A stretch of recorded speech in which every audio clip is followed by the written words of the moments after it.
Hi everybody, welcome to the next video newsletter here for Life Safe Training. I want to give you an update on what's going on, and we have a fun little topic of discussion to ask Bob about.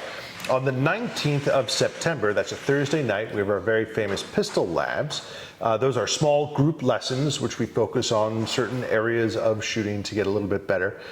So the 19th, we're doing a benchmarking drill, so you can kind of find out where you are on speed and accuracy, just to figure that out. We have another one on the 28th, which is shooting around cover, shooting around concealment. So that's both coming up. And on the 17th, I think we are almost sold out of our next permit class. So thank you for those referrals. I think there's maybe still a few spots. Yep, there's still some space in the permit class on the 17th of September. If you have friends or family members, we always appreciate the referrals. They're great classes, about 8:30 to 3:30. Satisfies the Connecticut requirement for application for a pistol permit.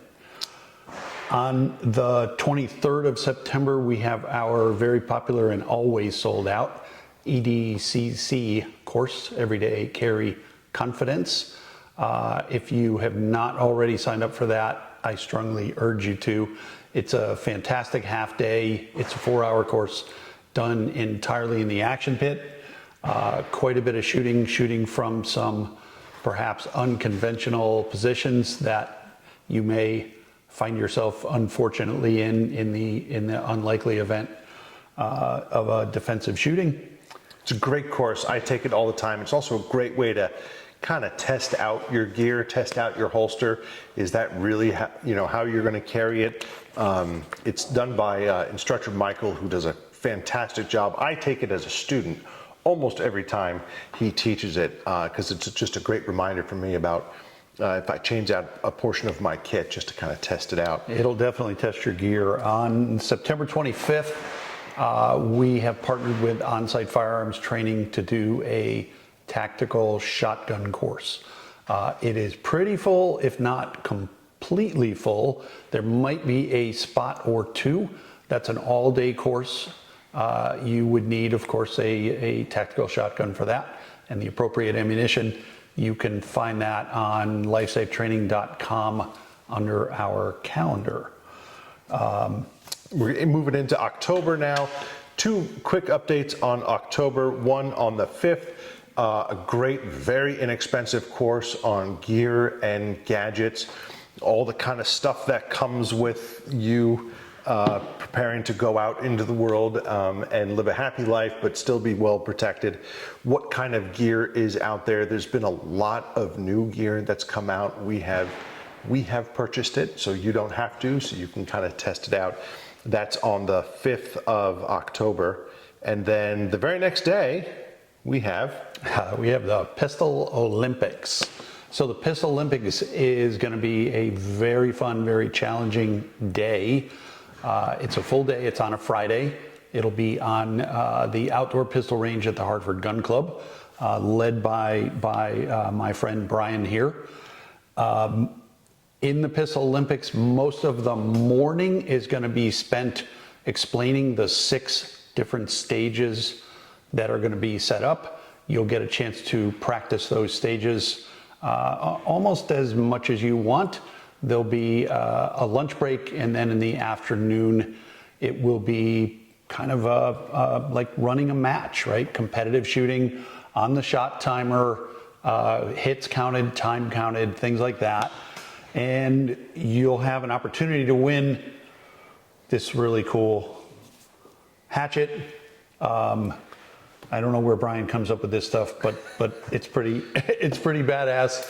Kind of wish I had one, and I'm not sure what my day on the 6th is like, but he can certainly compete. We may be competing together that day. So if you're not if you're not a competitive shooter right now, still come, because what we're going to do is during the morning, the other instructors and I are going to flight people into different flights. So folks around your skill level, those are the folks who you're really competing against. You're not going to be competing against Bob or Michael or Ben to actually win.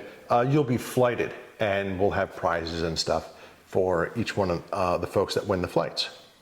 So 6th of October. Be sure to write that down for the Pistol Olympics. Going to be super fun. We had a question, I specifically had a question just this week from 2 different people about other weapons other than firearms, other tools for your safety. And it came down to knives, no kidding, swords, I got that question, baseball bats, flashlights, and either pepper spray or bear spray, and where those would be appropriate and if those are still effective. So that was kind of what I wanted to ask you. What were your thoughts? I gave some stuff that I thought about to these folks, but what are your thoughts about, having a knife as a defensive weapon? What do you think about that? So I always have a knife with me. In fact, I typically have 2. My primary knife is actually a fixed blade. It's a fixed blade. It sits very deep in my pocket in this sheath, and it doesn't really look much different or take up much more room than a folding knife. It's a good fixed blade. It also happens to have a ferro rod if I need to make fire, which honestly I've never needed to do in my life. Maybe when I was a Boy Scout I needed to make fire, but I don't need to make fire. I always have a couple of flashlights. In fact, typically, if I counted my cell phone, I think I would have 4 flashlights on me. But I always have a pretty bright flashlight. Sometimes these kind of tactical lights with a button activated at the back. This one has a button activated at the back. They're very good to have. I prefer something that gives me different strengths of beam. That way it can become a task light, and when I hit the back button it becomes a tactical light. So this one is from Surefire. I know Brian has a Surefire as well. There's other manufacturers. This just sits in my pocket and kind of disappears. It's not really a weapon, but I don't want someone to shine it in my eyes in the dark. Right, so if it's for self-defense, one of the great things to use for self-defense is awareness. And if a would-be attacker suddenly realizes that you're paying attention to them and you have now shown a flashlight on the ground and maybe even tilted up toward them, they are less likely to attack you because you become more of a pain in the neck kind of a target. Yeah, they want an easy target. They don't want a hard target. Don't be an easy target. OC spray, pepper spray. I carry that when I'm on my bicycle because I may not have a firearm with me on my bicycle. OC spray or pepper spray is very effective on people that are not under the influence of mind-altering drugs.